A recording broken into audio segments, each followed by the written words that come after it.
Instant module ce matin avec Clara Crochet-Damet. Bonjour Clara. Bonjour Karine. Alors vous avez été au théâtre avec un malvoyant qui s'appelle Jonathan. Mais alors du fait de son handicap, Clara, qu'est-ce qu'il a vu? Comment a-t-il suivi cette pièce de théâtre? Eh bien, je vous l'assure, il a vu ce qui s'est passé sur scène grâce à une souffleuse qui était à côté de lui et qui lui a soufflé à l'oreille les décors, les comédiens qui étaient sur scène. Et vous allez voir mon sujet qui va vous aider à comprendre. On regarde tout ça.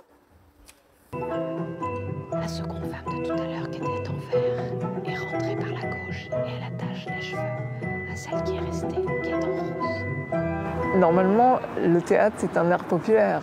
C'est accessible à tous. Mais quand on est malvoyant, comment ça se passe? Jonathan et Caroline vont nous expliquer. Bonjour. Bonjour Caroline. Bonjour Clara. Bonjour. Bonjour Jonathan. Bonjour Clara. Comment ça va se passer exactement pour Jonathan pour profiter de cette pièce tout à l'heure? Tu vas remplacer ses yeux. D'une certaine façon. Je vais lui prêter les miens. Bon, il y a du monde. Alors, on a nos places ici. Tu peux la tienne sur ta droite. Et moi, je me place encore à ta droite. Laurencio, charmant poète sans le sou, entreprend secrètement de séduire la dama boba pour son argent. Bonsoir, excusez-moi, je suis souffleuse d'image. Je vais souffler dans l'oreille de mon voisin. Ce qui va se passer, on sera les plus discrets possible. Ne vous inquiétez pas. Excusez-moi. Je vous en prie, c'est pas grave. Une fois, une dame m'a dit « mais je suis sourde, alors vous pouvez y aller ». Je vous explique ce qu'il doit obtenir. Conclusion. Tout rose est allongée sur le lit. Il n'a pas de bien. Que faire de l'entendement? Elle lui prend la main. Elle lui embrasse la main. Lui est allongée sur son lit. Elle est assise. Elle lui donne le mouchoir. C'est toujours difficile de dire ça, mais j'ai trouvé que c'était un nouvel éclairage et que j'ai eu plus d'acuité perceptive. Science et amour ont cela de commun qu'il suffit d'un rien. Dis-donc D'une dedans, alchimie ça claque. pour que l'envie nous prenne d'y consacrer sa vie.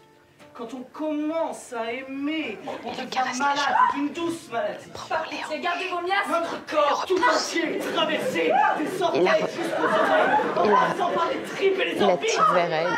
Il fait faire des positions pas possibles. En fait, quand on reçoit un spectacle, on le regarde, voilà, on est dans quelque chose de passif. Bon, on réfléchit, mais quand on doit le transmettre à quelqu'un d'autre, bon, on le structure, on le soigne, on cherche les bons mots. Et donc, voilà, c'est un petit exercice. Et c'est un plaisir aussi. Je dois tenter cette entreprise. Ah, Seigneur, comme j'approuverai ça. votre Je audace joue de la guitare. si je n'y Et voyais danse. pas un petit obstacle. Le fait d'avoir à côté de moi une autre histoire qui était en train de se raconter entre la qualité de ce qui était dit et ce que j'imaginais qui était ressenti, c'était vraiment super. C'était un double spectacle en fait. Caroline la souffleuse et Jonathan le spectateur sont devenus de vrais potes. À la sortie du théâtre, ils chuchotent toujours. C'est un peu plus loin sur la droite. J'essaie de les rejoindre, mais les nouveaux amis vont trop vite. Petite bosse. Alors Clara, d'où vient Caroline, la souffleuse que l'on vient de découvrir? Du centre de recherche Théâtre Handicap, dans le 12e à Paris. C'est un centre qui favorise l'accès à la culture pour tous les handicapés, personnes en situation de handicap, mais pas seulement. Et d'ailleurs, une des responsables nous explique ce qu'elle offre dans son centre. On l'écoute. Est-ce que d'autres personnes en situation de handicap peuvent profiter de tes offres? C'est l'école Acte 21, qui est l'école de théâtre et de pratique artistique inclusive du CRTH, qui propose toute l'année des ateliers de théâtre, de chant, de danse, d'écriture, de Feldenkrais, de Qigong. Et tout le monde peut venir y participer. Les intervenants sont des artistes qui sont formés à adapter la pédagogie à chacun et tout le monde travaille ensemble.